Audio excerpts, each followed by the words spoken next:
حضرات محترم، ماہ محرم الحرام شریف اور یوم عاشورہ کی رخصتی کربلا کے واقعات آپ نے سنے۔ امام علی مقام امام حسین رضی اللہ عنہ کی شہادت آپ نے سماعت فرمائی۔ قرآن میں اللہ فرماتا ہے ام حسبت ان اصحاب الکہف والرقیم کانوا من آیاتنا عجبا، کہ کیا تمہیں معلوم ہوا کہ وہ پہاڑ کی کھور والے اور وہ جنگلوں میں کے کنارے والے اللہ کی عجیب نشانیوں میں سے، یعنی جو اصحاب کہف ہے، سورہ کہف 15 پارے میں آپ سورہ کہف پڑھیے، اس کا ترجمہ پڑھیے اور سائڈ میں اس کی تفسیر پڑھیے، تب آپ کو اس اصحاب کہف کا واقعہ سمجھ میں آئے گا۔ یہ اصحاب کہف جو ہے یہ اللہ کی نیک بندے تھے، یہ غار میں جو ہے کئی برسوں تک سوتے رہے۔ اللہ رب العزت ان کے بارے میں فرماتا ہے کہ یہ ہماری نشانیوں میں سے ایک نشانی ہے، اور اللہ کی عجیب نشانی ہے۔ تو یہ آیت پاک جب امام علی مقام امام حسین رضی اللہ عنہ کے سر پاک حضرت زید بن ارقم رضی اللہ عنہ صاحب رسول کہتے ہیں کہ جب کوفہ کی گلیوں سے گزر رہا تھا تو میں اپنے گھر پر جو ہے کھڑا ہوا تھا، کھڑکی سے دیکھا تو ایک جو ہے نورانی چہرہ تلوار کی نوک پر، میں نے اسے بغور دیکھا، اور جب میرے گھر کے قریب سے گزرا تو اس سے آواز آ رہی تھی ام حسبت ان اصحاب الکہف والرقیم کانوا من آیاتنا عجبا، یعنی وہ قرآن مقدس کی تلاوت کر رہا تھا۔ میں نے غور سے دیکھا تو مجھے سمجھ میں آئی کہ امام حسین ہے، یعنی امام علی مقام امام حسین رضی اللہ عنہ صاحب رسول کو بتا رہے ہیں۔ یہ جو تعجب قرآن میں آپ نے سنا کہ اللہ کی عجیب نشانیوں میں سے ہے، تو فرما رہے ہیں کہ یہ تو نشانی تو ہے ہی، بڑا عجب کا یہ مقام ہے کہ اللہ کے رسول صلی اللہ علیہ وسلم نبی پاک صلی اللہ علیہ وسلم کلمہ پڑھنے والوں نے ان کے نواسے کو شہید کر دیا۔ اس سے بڑھ کر اور عجب کیا ہوگا؟ اور یہ بتایا کہ وہ تو سوتے رہے اور کئی برسوں کے بعد اللہ نے ان کو وہاں سے اٹھایا، مگر اللہ کی یہ بھی نشانی ہے کہ سر تن سے جدا ہے مگر قرآن کی تلاوت کر رہا ہے۔ حسبت ان اصحاب الکہف والرقیم کانوا من آیاتنا عجبا، یزیدیوں نے اپنی طاقت کے زور پر ادھم کو بچا لیا، شرارت اور فساد تو کر لیا انہوں نے مگر وہ بچ نہ سکے،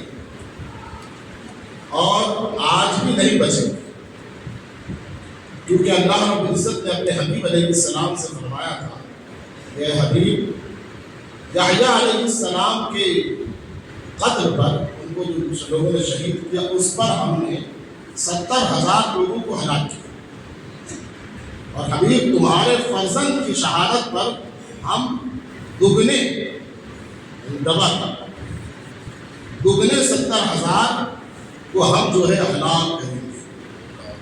یہ حضرت یحییٰ علیہ السلام کی شہادت پر 70,000 کو اللہ رب العزت نے ہلاک کیا، اور حضرت امام علی مقام امام حسین رضی اللہ عنہ کو شہید کرنے کے بعد جو ان میں شریک تھے ڈبل، یعنی 70 کتنے 1,40,000 ان کو ہلاک کیا جائے گا۔ کچھ لوگوں نے کہا یار وہاں تو صرف آپ لوگ کہتے ہو کہ 20,000 22,000 کا لشکر تھا، یہ 1,20,000 کی 1,20,000 کی، وہاں تو صرف 22,000 کا لشکر تھا۔ 22,000 کا لشکر تھا مگر جو اس سے راضی تھے، ان واقعات کو سن کر خوش ہوتے تھے۔ مکہ معظمہ پر حملہ کیا اس میں جو شریک تھے، مدینہ منورہ پر جو حملہ کیا اس میں جو شریک تھے، اور وہ طویل زمانہ گزرا اس میں جو لوگ ان کے ساتھ شریک ہوئے ہے نا، یا ان کی تعریف کرتے تھے یا اس کام سے راضی تھے، وہ سب اس میں شامل ہیں، وہ سب اس میں شامل ہیں، ان کو ہلاک کیا جائے۔ اور زمانے نے دیکھا، تاریخ گواہ ہے کہ وہ جو لوگ فوج میں تھے ان کو تو چن چن کر مارا گیا، ڈھونڈ ڈھونڈ کر ان کو مارا گیا، اور جو لوگ کسی طریقے سے اس میں شمولیت کرتے تھے، ایک شخص نے بوڑھا تھا، خواب میں دیکھا رسول پاک صلی اللہ علیہ وسلم کو، اندھا ہو گیا تھا، لوگوں نے اس سے اندھا ہونے کی وجہ پوچھی کہ یار اندھا کیا وجہ تھی, کیا مسئلہ ہو گیا تھا کہ تیری آنکھ کی بینائی چلی گئی, پہلے تو اچھا تھا. اس نے بتایا کہ معاملہ یہ ہے کہ ایک دن میں نے خواب میں نبی پاک صلی اللہ علیہ وسلم کو دیکھا کہ ان کے تشت کے سامنے تشت رکھا ہوا ہے اور اس میں کئی یزیدی فوج میں جو لوگ داخل تھے ان کے سر کٹے ہوئے رکھے. حضور پاک صلی اللہ علیہ وسلم نے مجھے بلایا تھا, ادھر آ گیا. میں جب حاضر ہوا تو حضور پاک صلی اللہ علیہ وسلم نے اس خون سے ایک سلائی نکالی اور میری آنکھ پر دی. تو میں نے عرض کیا کہ یا رسول اللہ, میں تو جنگ میں نہیں گیا تھا, میں تو جنگ میں گیا ہی نہیں تھا ان کے مقابلے میں. تو سرکار نے فرمایا گیا نہیں تھا مگر اس کام سے تو راضی تو تھا. وہ گرفت میں آیا اور ایک کو تو اس طریقے سے اپنا واقعہ بیان کرتا ہے کہ خواہش تو رکھتا تھا, سرکار نے اس سے فرمایا.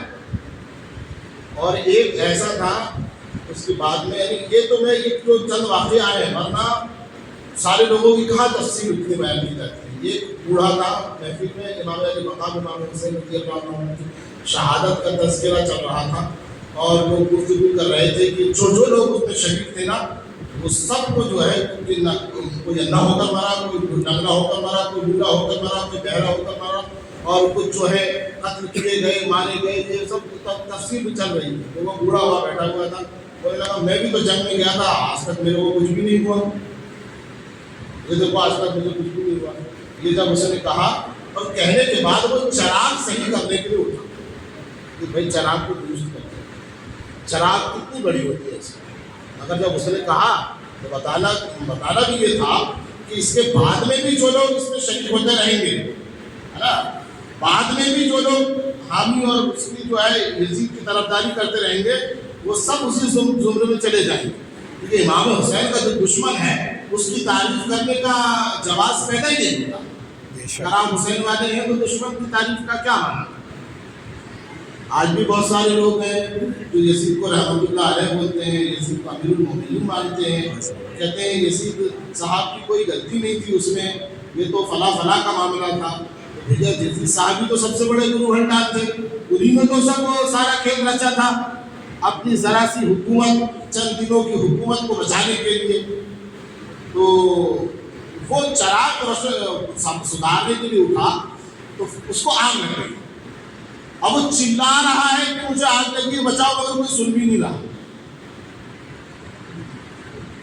دوسرے روم میں گیا ہوا تو وہ گھبرا کر باہر نکلا, جلتا ہوا چلا رہا مجھے بچاؤ, مگر کوئی بچانے کو نہیں آتا. بتایا گیا کہ وہ دوڑا نہر فرات میں جا کر کود گیا. پانی میں کودنے کے بعد بھی وہ آگ نہیں بجھی اور اسی آگ میں جل کر مرا, ورنہ پانی میں کودنے کے بعد آگ بجھ جائے. تو ایسے کئی واقعات اس میں آتے ہیں. امام علی مقام امام حسین رضی اللہ عنہ کو شہید کرنے والے بچے نہیں, بلکہ جنہوں نے شہید کیا ان کی تو اس سے بڑی شکست اور کیا ہوگا کہ ان کے خود ان کے گھر والے ان کے دشمن ہیں. عبید اللہ ابن زیاد جو ہے یہ کوفے کا گورنر بنایا گیا تھا اور یزید کے بعد سب سے بڑی ذمہ داری اسی کے اوپر آتی ہے واقعات کربلا کی. اور تو عبید اللہ ابن زیاد کا یہ عالم ہے کہ اس کی ماں, اس کی والدہ امام علی مقام کی شہادت کے بعد جب ان کو معلوم ہوا کہ امام علی مقام شہید کر دیے گئے اور اس کی زیر نگرانی یہ کام ہوا, تو عبید اللہ ابن زیاد کی ماں اس کو کہتی ہے کہ وہ خبیث, تو نے نواز رسول کو شہید کر دیا, اب تو کبھی جنت کی ہوا تک بھی نہ پائے گا. والدہ کیا حاصل ہوا, تمہارے یہ کام کرنے کے بعد تمہاری خود کی والدہ ناراض ہے. یزید نے اتنا بڑا کارنامہ انجام دیا, اس کا کیا ہوا, وہ کھولی. اس کا نام جب وہ امام علی مقام کے سر پاک کو گھر لے گیا تو اس کی بیوی سے بڑے خوش ہو کر بتانے لگا کہ صاحب آج میں نے بہت بڑی دولت لے کر آیا ہوں, ذرا دیکھ لے. تشت میں امام علی مقام کا سر مبارک رکھا ہوا. جیسے ہی اس نے دیکھا تو وہ اپنے شوہر پر ناراض ہوئی, کہ یہ کیا تم نے یہ جو ہے افسوسناک کام کیا ہے, یہ کیا تم نے جو ہے برا کام کیا, اور مجھے کہتا ہے کہ دنیا کی دولت لے کر آئے, نواز رسول کا سر لے کر آئے. اس دن کے بعد سے وہ تو اس کی جاری دشمن بن گئی. ساتھ تو رہتی تھی مگر وہ اس کے دشمن تھی, اور اس کی دشمنی کا اس وقت ظہور ہوا جب مختار سقفی نے جو ہے خلی کو گرفتار کرنے کے لیے اپنے لوگوں کو بھیجا، اس کو گرفتار کر کے لاؤ، تو جب لوگ اس کے گھر پہنچے، فوج اس کے گھر پہ گرفتار کرنے کے لیے آواز دی کہ خلی باہر نکل، جیسے اس نے آواز سنا تو اس کو تو معلوم تھا کہ چپ چپ کر مارے جا رہے ہیں، یہ اندر جو ہے کہیں جا کر چھپ گیا۔ تو بیوی نے آواز دی کہ ہاں کیا بات ہے، کہا تمہارا شوہر کہاں ہے؟ بیوی کے دل میں تو بیوی نے زبان سے تو یہ کہا کہ وہ ادھر نہیں ہے، مگر اشارے سے بتایا کہ وہاں چھپا ہوا۔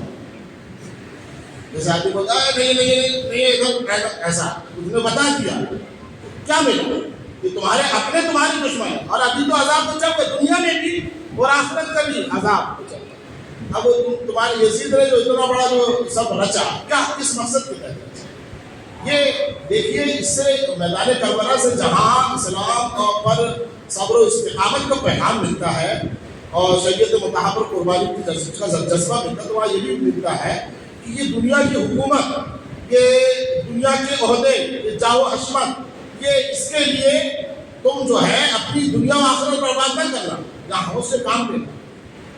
یزیدی فوج میں جو لوگ تھے انہوں نے چند روپے کے لیے، یعنی اپنی ڈیوٹی بچانے کے لیے انہوں نے یہ مخالفت نہیں کی، صاحب ہم ڈیوٹی سے نکال دیے جائیں گے، فوج سے نکال دیے جائیں گے۔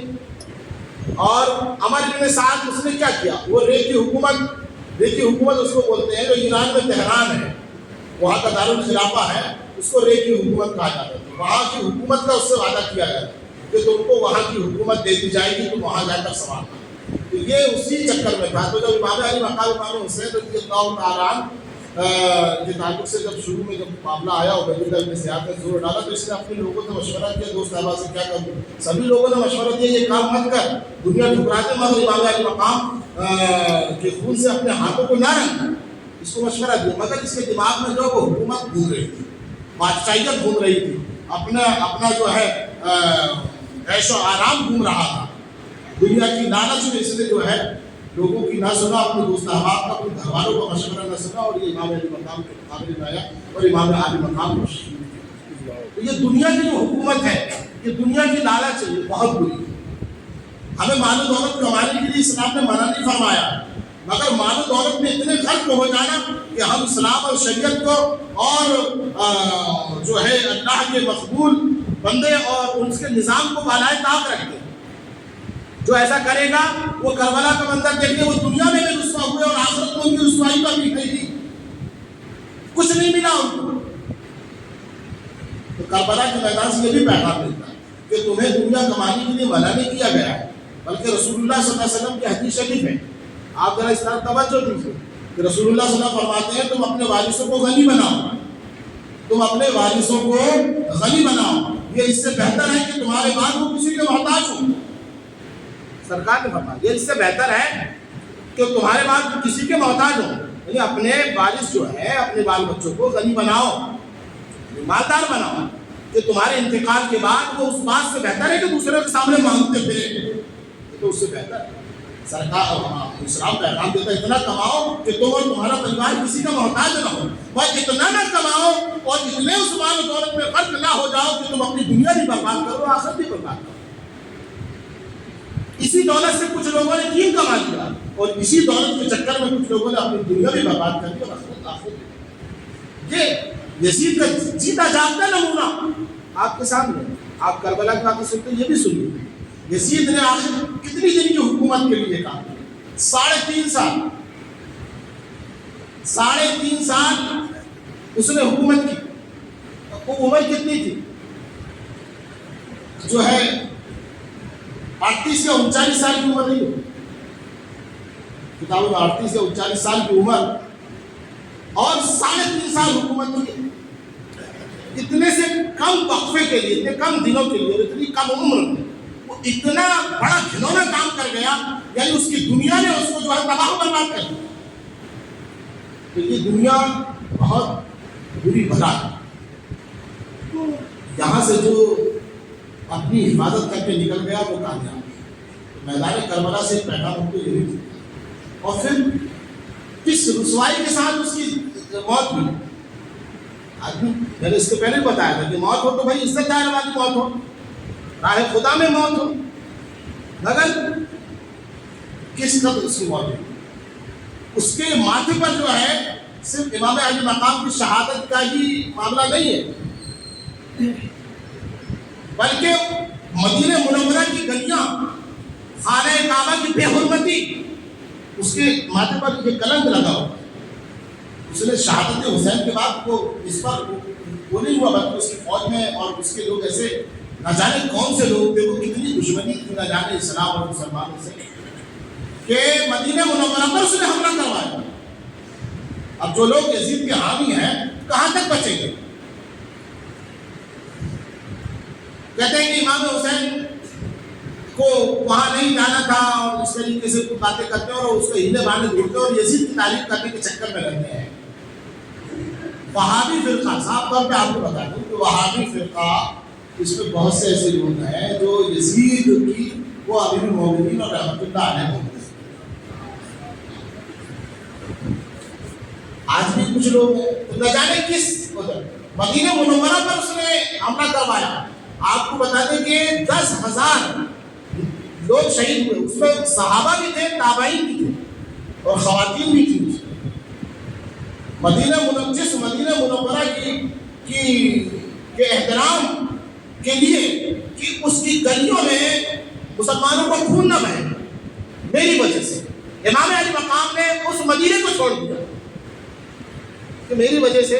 ظاہر سی بات ہے یہ میری جان کے لالے جان کے دشمن بنے ہوئے ہیں، کہ میری جان دینا چاہیں گے. جو مجھ پر حملہ کریں گے تو ظاہر سی بات ہے مسلمان بھی بچاؤ کے لیے آئیں گے اور مسلمانوں کو یہاں خون بہے گا. میں نہیں چاہتا کہ مدینے کی گلیاں، وہ مدینہ اور وہ حرم جن کو حرمین کہتے ہیں، احترام والی جگہ جہاں پہ گھاس اکھاڑنا، گھاس کاٹنا ہے نا، وہاں کے جانور مارنا منع ہے، وہاں نواسے رسول کو شہید کیا جائے. ہاں، اس لیے آپ نے کہا کہ نہیں وہ اس جگہ، تو آپ نے مسلمانوں کو اس جگہ صحابہ کا خون بہایا گیا، تابعین کا خون بہایا گیا، مسلمانوں کو جو ہے بے دردی سے جو ہے شہید کیا گیا. مدینے کی گلیاں خون سے بھر گئی. بات نہیں ختم نہیں ہوتی، اس کے بڑے کرتوت ہیں جس کی وجہ سے وہ اس کا ٹھکانہ تو اب نہ جانے کہاں. وہ مسجد نبوی شریف میں ان لوگوں نے گھوڑے باندھے. آپ بتائیں گھوڑے باندھنے کے لیے اور کوئی جگہ نہیں ملی تھی. مسجد نبوی میں گھوڑے باندھے. آج ہماری مسجد میں اگر کوئی کسی بھی قسم کا جو ہے بلازت کا جوتے چپل کا بھی معاملہ کر دے تو ہم بھڑک اٹھتے ہیں. یہ امام علی مقام امام حسین کی شہادت کا صدقہ، احترام مسجد ہم کو اللہ تعالیٰ نے عطا فرمایا. مگر وہ جو حسین اور آل نبی کے بغض میں رہا، اس سے اللہ رب العزت نے یہ بھی چھین لیا، اس سے احترام مسجد بھی جا کر مسجد نبوی شریف وہاں گھوڑے انہوں نے باندھے. اب گھوڑے باندھنے کے ساتھ ساتھ آپ کو بتا دو 3 دن تک مسجد نبوی میں نماز نہیں صاحب، 3 دن تک. تو اب وہ جو 70 مارے جا رہے ہیں تو یہ سب اسی میں آ رہے ہیں، سب اسی میں. یہ جو اتنے دنوں تک جو ان کا جو ٹانڈو چلا اور جو ان کی کام سے راضی تھے اور ان کے ساتھ کسی بھی طریقے سے جو ہے ان کا سہیوگ کر رہے تھے، 3 دن تک نماز نہیں ہوئی.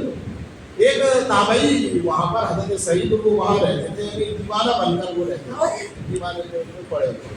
تو ان کو بھی وہ ان کا گورنر تھا، لیڈر تھا مسلم بن وقت، اس نے بولا اس کو پکڑو، اس کو بھی گرفتار کرو، اس کو بھی جو ہے شہید کرو. جب اس کو پکڑ کے لوگوں کا دیوانہ نہیں چھوڑتے، دیوانہ پڑا تو وہ دیوانہ سمجھ کر ان کو چھوڑ دی. تو وہ کہتے میں 3 دن تک مسجد نبوی میں تھا. تو لوگوں نے پوچھا کہ آپ نے نماز کیسے ادا کی؟ تو کہنے لگے یہ تابعی کا قول ہے، یہ وہابی ذرا سن بولتا ہے کہ رسول اللہ معاذ اللہ مر کر مٹی میں مل گئے، نہ جانے کون سا خبیث عقیدہ پھیلاتا ہے. صحابی تابعی بول رہے ہیں، تابعی. اور یہ وہ زمانہ ہے، صحابیوں کا زمانہ ہے. حضرت ابو سعید خدری رضی اللہ تعالیٰ عنہ بڑے جلیل القدر صحابی ہیں. یہ یزیدی فوج میں ان کے داڑھی میں ایک کر کے بال نوچ لیے، کتابوں میں لکھا ہے ان کے ایک کر کے بال نوچ لیے. کتنی نفرت تھی لوگ. وہ کہتے ہیں کہ روضہ رسول سے مجھے اذان کی اور اقامت کی آواز آتی تھی، میں اسی اذان اور اقامت پر جو ہے اپنی نماز ادا کرتا تھا. سبحان اللہ. تو زندہ ہے واللہ، تو زندہ ہے واللہ، میری چشمانوں سے چھوٹ بے شک روضہ رسول سے اذان اور اقامت کی آواز آتی. ہمارے عقیدے کی تعین ہو رہی ہے. ہمارا عقیدہ ہے کہ ہمارے آقا صلی اللہ علیہ وسلم قبر انور میں جو ہے زندہ ہے. بے شک اذان اقامت کیا بات؟ حضرت عمر فاروق اعظم اور حضرت عثمان غنی وہاں. ایک اور جگہ بچی ہوئی تھی حضرت عیسیٰ علیہ السلام وہاں. یہ اس کا دل یہاں سے نہیں بھرا، مکہ معظمہ پر حملہ کیا صاحب، خانہ کعبہ کے خلاف چل گئے. حضرت عبداللہ ابن زبیر نے اس کی حفاظت کے لیے خانہ کعبہ مکہ میں فوج جمع کی، اس سے خوب مقابلہ اس کی فوج. اسی کے درمیان جب خانہ کعبہ کی بے حرمتی اس کی فوج کر رہی تھی، اللہ کا عذاب یزید پر نازل. یزید اسی دم جو ہے اپنی جگہ پر دم توڑ رہا تھا. اور کیسے دم توڑ رہا تھا؟ گانے والی گا رہی تھی، شراب کی بوتلیں اس کے سرانے رکھی ہوئی تھی. لوگوں نے بتایا کہ اس شراب کے نشے میں چور تھا، گانے والی گا رہی تھی. اس کا گجرا یہ دیکھ رہا تھا، سن رہا تھا. ادھر اس کی فوج خانہ کعبہ کی بے حرمتی کر رہی تھی، ادھر اللہ کا عذاب اس پر آ رہا تھا. ایسی رسوائی والی، ایسی ذلت والی موت اللہ رب العزت نے اسے دیا کہ وہ شراب کے نشے میں تھا، گانے والی گا رہی تھی. جب اس کی موت ہوئی تو خبر پہنچی کہ یزید تو مر چکا ہے. تو حضرت عبداللہ بن زبیر کے پاس پہلے خبر پہنچی. سب اپنے لوگ لگائے رکھتے تھے نا، تو انہوں نے اعلان کیا فوج سے، تمہارا تو امیر مر چکا ہے، تم کیا لڑ رہے. جیسے ان لوگوں نے یہ بات سنی تو ان کی فوج کے جو ہے قدم اکھڑ گئے اور وہ سب کے سب بھاگ گئے. اور حضرت عبداللہ بن زبیر رضی اللہ تعالیٰ عنہ کے ہاتھ پر بیعت کی. عرض کرنے کا مقصد ہے کہ یزید کے بڑے کارنامے ہیں اور بڑے گھنونے اور ذلیل اور رسوا کرنے والے کارنامے ہیں. اس نے صرف امام علی مقام ہی نہیں بلکہ بے شمار صحابہ کو بھی شہید کروایا، تابعین کو شہید کروایا، کتنے حفاظوں کو شہید کروایا. مدینے کی گلیوں کو جو ہے خون سے رنگ دیا، خانہ کعبہ کے غلاف کو جلوا دیا. اور آج بھی اس کے کچھ حمایتی ہیں. جب وہ سلطنت عثمانیہ کے بعد جب وہ مکہ معظمہ اور مدینہ منورہ میں سلطنت عثمانیہ کی خدمت گزاری تھی، جب یہ آل سعود جب وہاں پہنچے تو انہوں نے بھی کوئی کسر نہ رکھی. حکومت حاصل کرنے کے لیے یہ انہوں نے احترام والی جگہ، عظمت والی جگہ کا بھی کوئی لحاظ نہیں کیا. کیونکہ جس کے دل میں حکومت چھا جاتی ہے، دنیا چھا جاتی ہے، وہ سارے احترام بھول جاتا ہے. تو یہ لوگ بھی جب وہاں پہنچے تھے تو ان کا بھی کارنامہ بتانا پڑے گا. یہ بھی ان کی لنگ وہاں سے جڑی ہوئی ہے. یہ آل سعود بنتے ہیں، ڈاکو لوگ ہیں. یہ ان کا قبیلہ ڈاکوؤں کا تھا. انگریزوں نے ایک کو دیکھا کہ بڑا قبیلہ اور یہ ڈاکو لوگ ہیں، مار دھاڑ کرتے ہیں، لوٹا پٹی کرتے ہیں، زمین ان کا مرا ہوا ہے. ایسے لوگوں کو تو تلاش کرتے ہیں، ان کو ہتھیار دیا، مال دیا، دولت دیا، وعدہ کیا کہ جب ہماری حکومت آئے گی ہم سب یہاں کا تمہارے انڈر میں کر دیں گے، تم کو یہاں کا بنا دیں گے. یہ انگریزوں اور جو یہودیوں کے ہاتھوں میں بک گئے. اور سلطنت عثمانیہ جو عاشق رسول لوگ تھے، مکہ معظمہ مدینہ منورہ کی خدمت گزار تھے، اس حکومت کو انہوں نے جو ہے وہاں سے ختم کیا. اور جب جنگوں میں آیا، تاریخ نظم و حجاز آپ پڑھیے. حضرت علامہ مفتی عبدالقیوم صاحب ہزاروی رحمۃ اللہ تعالیٰ پاکستان کے ہیں، ان نے وہ تاریخ نظم و حجاز کتاب لکھی اور یہ بڑی مدلل کتاب ہے. اپنے یہاں لائبریری میں اردو میں آپ پڑھیے، آپ تاریخ نظم، آپ کو پتہ چلے گا کہ یہ وہابیوں کے کیسے کرتوت ہیں. یہ آج جو ہے بڑا لچے دار نمازی اور بن کر گھومتے ہیں. انہوں نے بھی جو ہے نماز کی حالت میں مسلمانوں کو شہید کیا ہے. قرآن کے اوراق پر گھوڑے دوڑائے، حدیث مبارکہ کی اوراق پر گھوڑے دوڑائے. انہوں نے روضہ رسول پر جب ان کی فوج پہنچی تو روضہ رسول پر جو ہے انہوں نے جو ہے وہاں کے غلاف کو جلا دیا، جو چادر جو ہے لگا اس کو جلا دیا. اور ان کے لوگ تو گنبد خضرا پر بھی چڑھے توڑنے کے لیے. اور خانہ کعبہ میں بھی انہوں نے بے حرمتی کی ہے. ان کی تاریخ آپ پڑھیے. ہاں، مسلمانوں کے ساتھ انہوں نے کتنا اچھا. یہ لوگ اصل میں اپنی کوئی تاریخ، اس لیے تھوڑا ان کی تاریخ وہ ہوئی. جب اپنی تاریخ لکھیں گے نا یہ لوگ تو یہ کیا لکھیں گے؟ کون سے یہودی سے انہوں نے جنگ کیا؟ کون سے عیسائیوں سے انہوں نے جنگ کیا؟ کوئی عیسائی اور یہودی سے جنگ نہیں کیا. جتنی جنگ کی مسلمانوں سے کی. اور سلطنت عثمانیہ والے وہ لوگ تھے، مسلمانوں سے جنگ کرنا ان کی کتاب میں لکھا ہی نہیں تھا. ان کے آباء و اجداد نے کہا مسلمانوں سے کبھی جنگ نہ کرنا، کسی بہانے سے صلح کر دینا یا معاف کر دینا. ان کا نظام یہ تھا. یہ لوگوں نے تو جتنی جنگ کی مسلمانوں سے کی. کس اعتبار سے ان کو نہ جانے کہ لوگ کیسے اچھے لگتے ہیں؟ صرف نماز اور روزے کی وجہ سے. تو نماز اور روزہ تو وہ بھی کر رہے تھے یزید لوگ، وہاں بھی تو نماز پڑھ رہے تھے. نماز روزے کی وجہ سے کرتوت تمہارے معاف نہیں کیے جائیں گے. نماز کر کے جو ہے وہ جتنے لوگ تھے نا یہ سب دن واقع بتایا. بہت نمازی تھے وہ لوگ, تم سے زیادہ نماز پڑھنے والے تھے. ہمارے ابن سعد بھی نماز پڑھنے والا تھا, عبید اللہ ابن زیاد بھی نماز پڑھنے والا تھا. اس پر اللہ نے ایسا عذاب نازل کیا کہ جب اس کا سر جو ہے کوفہ کے اسی مقام پر جہاں یہ بیٹھا تھا اور امام علی مقام پر سر مبارک رکھا تھا, مختار سختی کے سامنے اس کا سر رکھا ہوا ہے, اور اتفاق سے وہ دن بھی عاشور کا دن تھا. ہاں, اس کا سر رکھا ہوا ہے اور اس کے ساتھیوں کا. تو لوگوں نے دیکھا, مجمع نے دیکھا کہ ایک سانپ آیا اور اس کے منہ میں گھس کے نتنے سے نکل گیا اور پھر اس کے ناک سے گھسا اور منہ سے نکل. اس کا عذاب لوگوں نے. ہمارے ابن سعد کا حشر بہت برا ہوا, خودی کا حشر برا ہوا, شبر کا حشر بہت برا ہوا, اور جتنے لوگ سب کو چن چن کر ان کو دیا, وہ ہے مارا گیا. حضرات بس عرض کرنے کا مقصد یہاں یہ ہے کہ کوئی نہ بچ سکا جس نے امام علی مقام, امام حسین اور آل نبی کے ساتھ بغض رکھا. اور آج بھی اگر کوئی اس طریقے سے کرتا ہے اور یزید کی حمایت کرتا ہے تو وہ عذاب الہی سے بچ نہ پائے گا. دنیا میں بھی عذاب ہوگا اور آخرت میں بھی اس کا عذاب اس کے لیے رکھا ہوا ہے. اللہ تعالیٰ آپ کو, مجھ کو, امام علی مقام امام حسین رضی اللہ تعالیٰ عنہ سے سچی محبت اور اہل بیت اطہار کے سچے طریقے پر چلنے کی توفیق عطا فرمائے. حضرات